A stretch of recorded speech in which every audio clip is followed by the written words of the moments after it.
लोग क्या कर रहे हैं, लोगों के पास कौन कौन सी योजनाएं हैं, कौन कौन सी व्यवस्थाएं हैं। तो ये जब सब कुछ चिंतन करने के बाद ये पाया कि किसी के पास कोई योजना नहीं है, कोई व्यवस्था नहीं है, लोग बस उसी रास्ते पर रटे रटाए शब्दों पर उसी रास्ते पर चलना चाहते हैं। मेरे धर्म प्रेमी गुरु भाई बहनों, मेरे बच्चे बच्चियों, क्या आज उसकी आवश्यकता है? आज आवश्यकता है जब राम को वशिष्ठ और विश्वामित्र ने कहा था, माता कैकेयी ने कहा था कि हे राम, जिस काम के लिए तुम आए हो वो काम करने की जरूरत है, अयोध्या के राजा बन करके बैठ जाने की जरूरत नहीं है।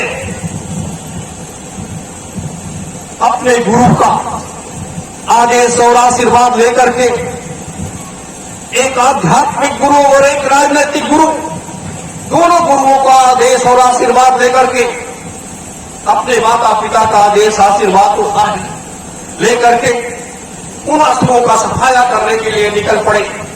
मेरे धर्म प्रेमी गुरु भाई बहनों, आप विचार करो, एक राजा का बेटा और वनवासी बन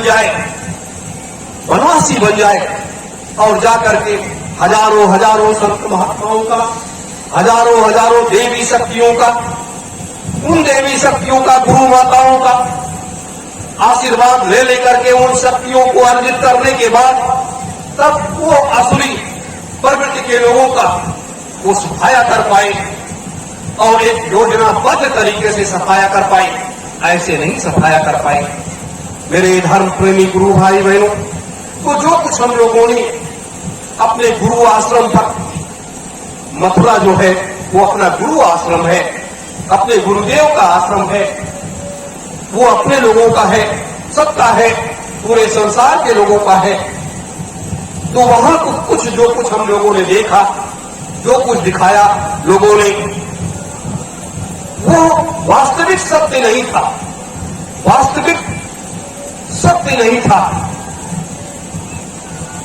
वो वास्तविक सत्य नहीं था जिस सत्य को हम लोगों ने देखा, वो सरासर झूठ था। स्वामी जी महाराज वेदांता से निकल करके बंगलौर से श्रीलंका, अमेरिका और उसके बाद सिद्धाश्रम।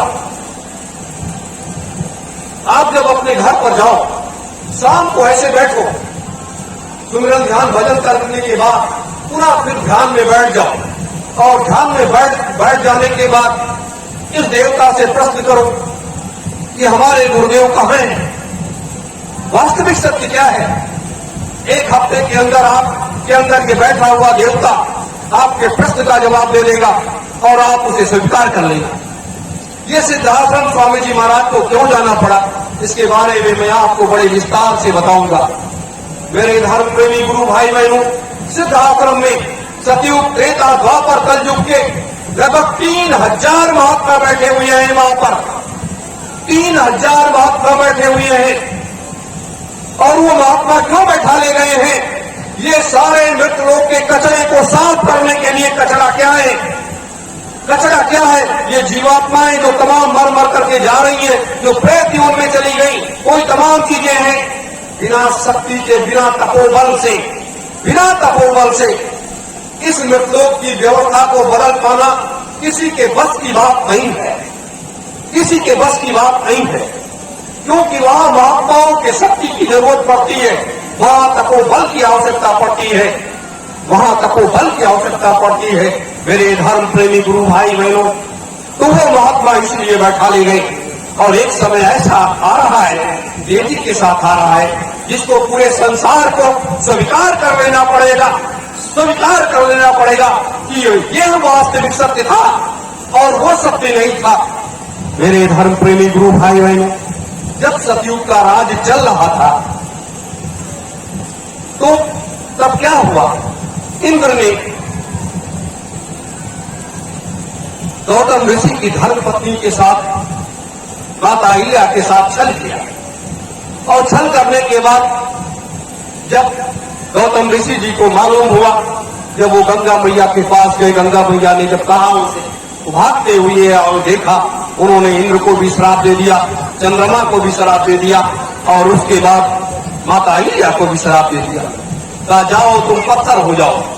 उस समय सतयुग चल रहा था, 1000 वर्ष सतयुग शेष था। 1000 वर्ष सतयुग जो है वो शेष रह गया था।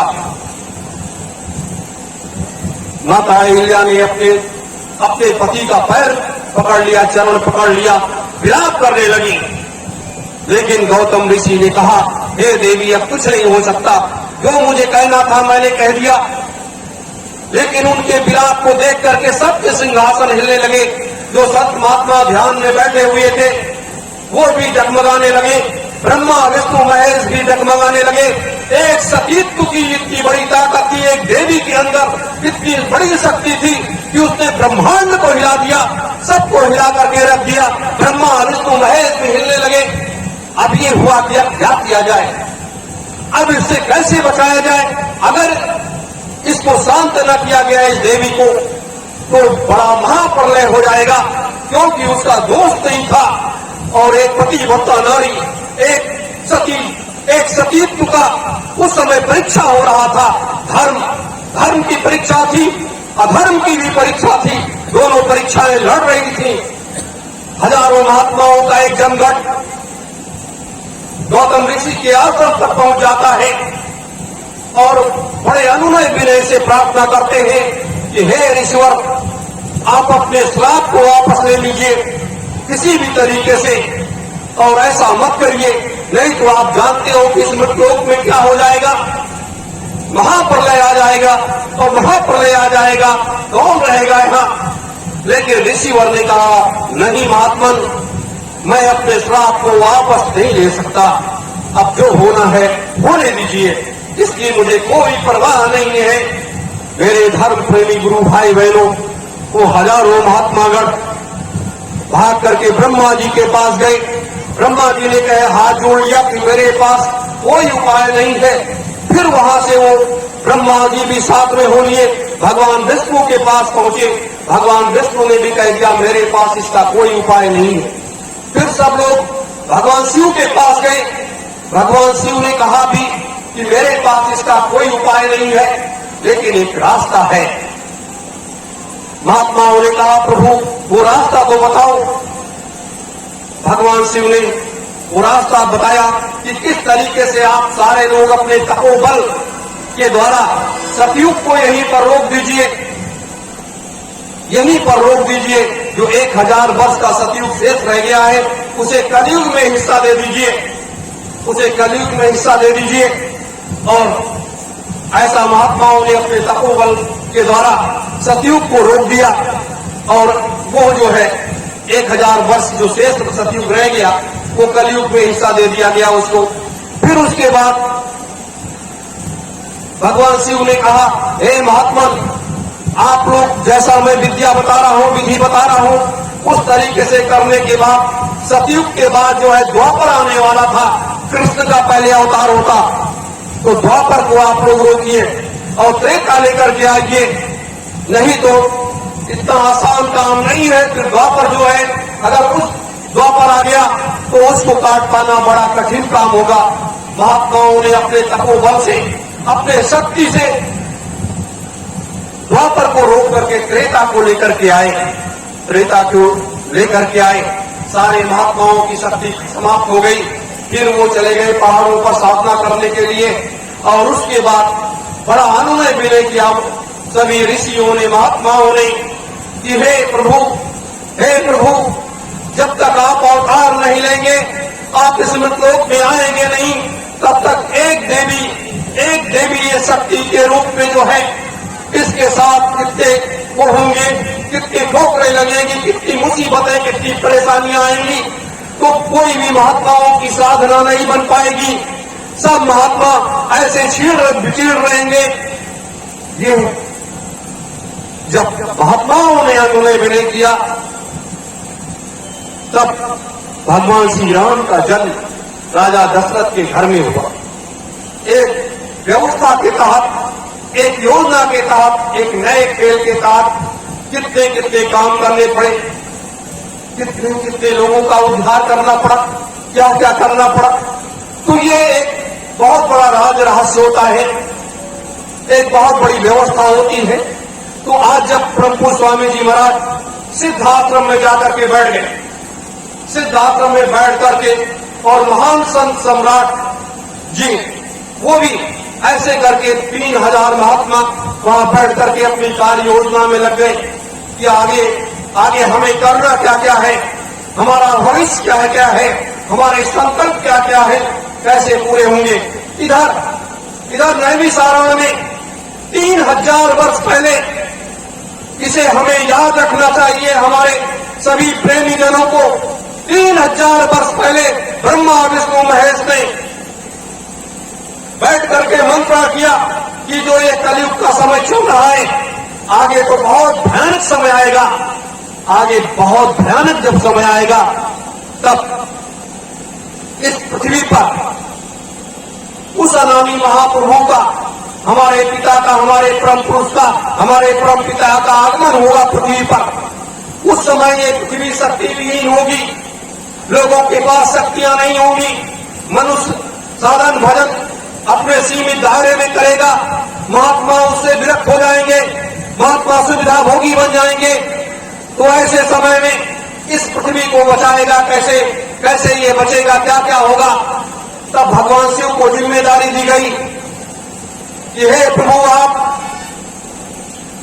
88,000 घरों पर जाकर के दस्तक दीजिए और हर घरों से एक एक पुत्र को लेकर के आइए और उसको महात्मा बनाइए और उनको नामदान दीजिए और बैठा दीजिए। उस शक्ति को प्राप्त करने के लिए ये खेल बहुत लंबा है मेरे धर्म प्रेमी गुरु भाई बहनों। इसीलिए इस व्यवस्था को जो सृष्टि का संचालन करता है, जो सृष्टि की व्यवस्था को चलाता है, वो आगे आगे की व्यवस्थाओं को करके चलता है। तो 88,000 ऋषियों को, 88,000 बच्चों को इकट्ठा करने के बाद निमसा की उस पावन तपोभूमि पर भगवान शिव ने उन सबको नामदान दिया। नामदान देने के बाद और आदेश दिया, ऐ मेरे बच्चों बैठ जाओ इस अरण्य जंगल में और किसी को उठना नहीं है। और समस्त देवताओं को लगा दिया गया कि इनकी आप सुरक्षा करेंगे, देख रेख करेंगे। और 9 देवियों को, आज नवरात्र का प्रथम दिन है, आज नवरात्र का प्रथम दिन है। 9 देवियां वहां पर उनको नवदात्री माता की उपाधि दी गई कि हे नवदात्री माताएं, आप इन बच्चों को संभाल करके रखना, इनकी देख रेख, इनका लालन पालन अब आपको करना है। मेरे धर्म प्रेमी गुरु भाई बहनों, आज देखिए पूरे भारत वर्ष में नहीं, दुनिया में जहां जहां भी सनातन हिंदू धर्म है के लोग मानने वाले लोग हैं, वहां आज बड़े उत्साह के साथ आदिशक्ति जगत जननी माता का पूजन करते हैं और कलश स्थापना करते हैं और ये सब करते हैं। तो इस तरीके से 9 देवियों को जिम्मेदारी दे दी गई और वो 9 देवियां, उनको नवदात्री माता की उपाधि दी गई और वो नवदात्री माताएं उनकी संभाल करने लगी। 72 वर्षों तक हमारे वो 88,000 ऋषि ऐसे बैठ गए, 72 वर्षों तक कहीं हिले भी नहीं और भगवान शिव से प्राप्त उस नाम को अंतर में जाप करने लगे। मेरे धर्म प्रेमी गुरु भाई बहनों, हमें आपको विचार करना चाहिए, इस पृथ्वी को बचाए रखने के लिए क्या क्या करना पड़ता है, लोग क्या क्या करते हैं, हमारे वो महाप्रभु क्या क्या करते हैं, जिसने हम लोगों को इस मृतलोक में भेजा है, जो इस सृष्टि की सारी संरचना किया है कि कहीं इसका संतुलन न बिगड़ने पाए। 72 वर्ष जब पूरे हुए तब वो महाप्रभु, वो परमात्मा प्रसन्न हुआ। परमात्मा ने कहा, हे ऋषि गणों, आपको क्या चाहिए? तो वहां ऋषि गणों ने कहा, हे प्रभु, हमें कुछ नहीं चाहिए, हम बस इतना चाहते हैं कि जब कलिकाल के अंतिम बेला में आप जब अवतार लें तो यहाँ पर एक ऐसा महायज्ञ करें जो भूते न भविष्यते, जो न किसी युग में हुआ है और न किसी युग में हो, यही आरंभ हो और यही अंत हो। परमात्मा ने, महाप्रभु ने तथास्तु कह दिया। फिर ऋषियों ने कहा, हे प्रभु, हम ये चाहते हैं जब कलिकाल में आप इस भूमि पर आएंगे और जब यहाँ महायज्ञ करने की तैयारी करेंगे तो वहां पर शक्ति की आवश्यकता पड़ेगी। जब यज्ञ वेदी पर बैठने वाले लोग शक्ति विहीन होंगे तो वहां शक्ति की आवश्यकता पड़ेगी, क्योंकि कलिकाल का एक भयंकर तपिश होगी और कलिकाल तमाम तरीके से थपेड़े मारने लगेगा, तो उससे बचाया कैसे जाएगा। इसलिए हे प्रभु, हम सभी ऋषिगण यहाँ पर अपनी सारी शक्तियों को समाहित कर देते हैं, अपनी सारी शक्तियों को समाहित कर देते हैं, और जब आप आएंगे तो ये सारी शक्तियां आप इसको लेकर के और यज्ञ वेदी पर बैठने वाले उन बच्चे बच्चियों को बांट देना। परमात्मा ने उसे स्वीकार कर लिया और आदि गंगा माता गोमती को उसकी सुरक्षा घेरे में दे दिया।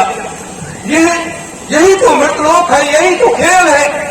और उसके बाद 3 वर्षों तक हमारे ऋषियों ने 88,000 ऋषियों ने 2400 घंटे यज्ञ किया वहां पर। तो उस यज्ञ कुंड से एक ज्योति को निकाला, एक प्रकाश को निकाला। वो प्रकाश इसलिए निकाला कि इसके पास जो लोग जाएंगे बैठेंगे वहां वो प्रकाशमय होते रहे। वहां लोग जाते थे, बैठते थे, सुमिरन ध्यान भजन करते थे और उसके बाद उनका तीसरा नेत्र खुल जाता था और आत्मा और परमात्मा से मिलन करने लगते थे। 3 लोगों में घूमते रहते थे। मेरे धर्म प्रेमी गुरु भाई बहनों, हमारे ऋषियों ने, हमारे महात्माओं ने ये व्यवस्था बनाई। लेकिन जब कलिकाल का ये भयंकर तपिश चल रहा था तब उस जगह को, उस समय मुगलिया सल्तनत थी और औरंगजेब का साम्राज्य था। तो उसको बुझाने के लिए उसने आदेश कर दिया कि इसको बुझा दिया जाए। अब उसमें जानवर, गाय बैल भैंस काट करके डाले जाने लगे। लेकिन जब वो न बुझा तब काशी के पंडितों से पूछा गया कि ये कैसे बुझेगा। उन्होंने बता दिया कि अगर हजारों देवियों को नग्न स्थिति में खड़ा कर दिया जाए तो ये ज्योति बुझ सकती है, वैसे नहीं बुझेगी। और ऐसा उसने किया और हजारों देवियों को नग्न स्थिति में खड़ा कर दिया और वो ज्योति बुझ गई। वहां भयंकर जंगल हो गया। जंगल हो जाने के बाद पहली बार जब गुरु का आदेश, आज के 2 साल पहले जब गुरुदेव का आदेश मिला ब्रह्मपुर स्वामी जी महाराज का, संत सम्राट जी का, कि बच्चा इस रास्ते से जाकर के आप उस जंगल में जाइए और उस जंगल की जगह को आप ले लीजिए और वहां पर इस जगह पर ऐसी व्यवस्था है, वहां पर इस धाम ध्वजा को लगाना है। मेरे धर्म प्रेमी गुरु भाई बहनों, बड़ी कठिन यात्रा थी।